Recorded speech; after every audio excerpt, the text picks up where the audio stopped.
Hello, welcome back to Rydebrook TV and welcome to the MINI Countryman Hybrid.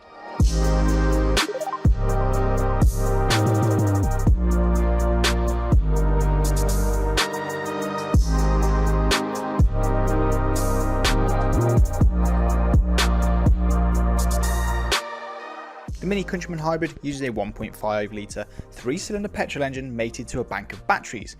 When both are working together, they produce 220 horsepower, which is enough to ensure the Countryman Hybrid completes the 0 to 62 mph sprint in 6.8 seconds. It also has an EV-only range of up to 31 miles. So the design, let's start down the front end. It's instantly recognisable as a Mini. And I know what a lot of people keep saying, and we keep getting comments, that's not a Mini, it's too big to be a Mini. But cars are getting bigger and people need more space, so the Countryman is a really good option. Down the front, again, you can see it's a Mini straight away. You've got the LED lights here with the LED ring around them, which actually is the indicator as well. You've got a grille on the front here, and what indicates this is a hybrid, you'll see it everywhere, is the electric yellow in the S badge on the front. Another thing I really like about the front end is this power bulge on the bonnet. It's really, really cool. Now, follow me around the side. This car is a classic, so we've got the smaller alloy wheels on here. This is more or less exactly how this car would come out of the factory, which is quite rare for Rydebrook TV. We tend to have the big smoky things with massive wheels and tints and all the bells and whistles. However, this, pretty basic, which is quite nice to see actually. So yeah, smaller wheels, I think they suit the car quite nicely. This grey against the silver works on this car. You've got the E designation here, which again shows that this is a hybrid.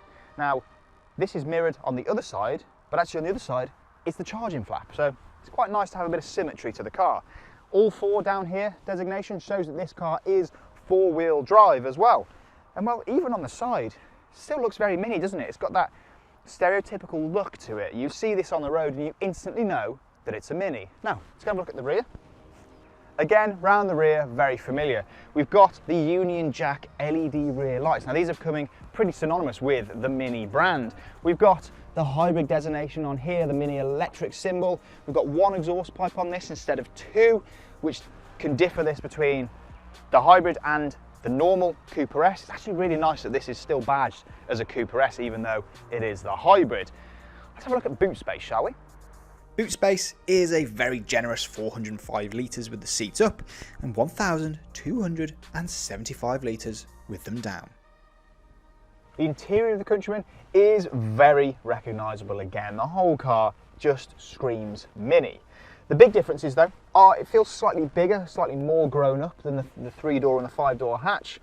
If you are familiar with Minis of the past, you'll know that this big central thing here used to be a dial, now it's the screen. Really high resolution, and you can use it either as a touchscreen or using the iDrive control down here. Yeah, Android Auto, Apple CarPlay, which is really cool. Really crisp, nice display on there. I really also love the sort of fighter pilot buttons down here for the start-stop button, the E-Drive, which we'll get onto when we go for a spin. You've got Sport and so on. But the big difference with these newer cars is the digital display directly in front of me. I feel like it's a real step on. It's not 100% digital like it is in quite a few cars. However, you get an awful lot of information on there, so you can see your speed, your state of charge, you've got your fuel, you've got all sorts on there, you've got everything you're ever going to need. Space in here actually is really good as well. You've got a great view out, your driving position is spot on, you've got a good view over the front bonnet, you can see exactly where the front is at any given time. There's some really lovely ambient light around the centre console as well. Now, because this is a classic, you get these normal seats, just normal cloth seats, which actually aren't too bad. They look quite flat, but they're actually not too bad at all. And when you pair them with heated seats, if you've ever driven a car with heated seats and leather and heated seats with fabric, it's always so much nicer because it warms up a lot quicker and always feels hotter for some reason. But anyway, that's the interior. Really, really quite grown up for a Mini, I think, in here. Let's turn the car on and go for a drive. So, what does the MINI Countryman PHEV drive like? Well, in a word, nicely. It's very easy, very simple, it's exactly as you'd expect. However, one thing that I've found is when you put it into sport, it still has that Mini character. So we've got just over 200 horsepower, as I've already explained, and the 0 to 62 miles an hour time is around 6 and a bit seconds. So it is pretty nippy when you put your foot down. It's actually really impressive for a car like this. And then when you get to a bit of twisty stuff, you can really throw it in. There's minimal body roll. It really holds onto the road incredibly well.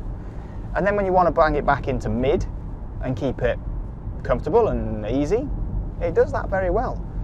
You kind of expect to jump into a Mini and for it to be kind of hard and harsh, because that's sort of the way they used to be.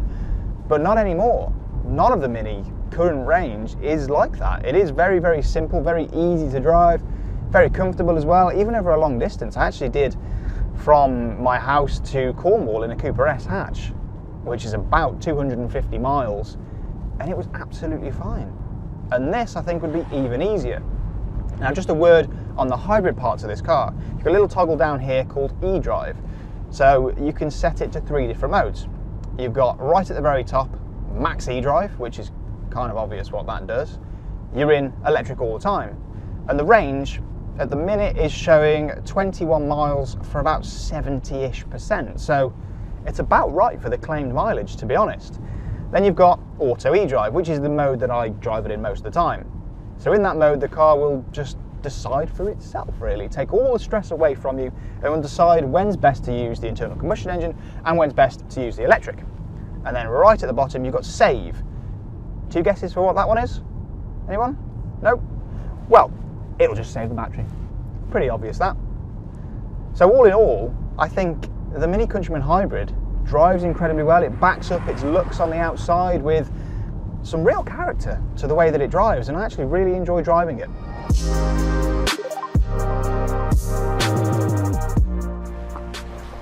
So, what are my final thoughts on the Mini Countryman Hybrid? Well, if you want a larger, spacious car, but still love the Mini brand, and also want to be a little bit future thinking and want to move into the electrification and have these trees smiling at us. See, they're having a smile at us, even when we're just sat here, because they know that this is very eco. Please use the link in the description of this video to contact any of our Rybrook Mini retailers if you want any more information on the Countryman. And also, please drop this video a like and subscribe to the channel for plenty more content to come. I'm going to go and hug a tree somewhere.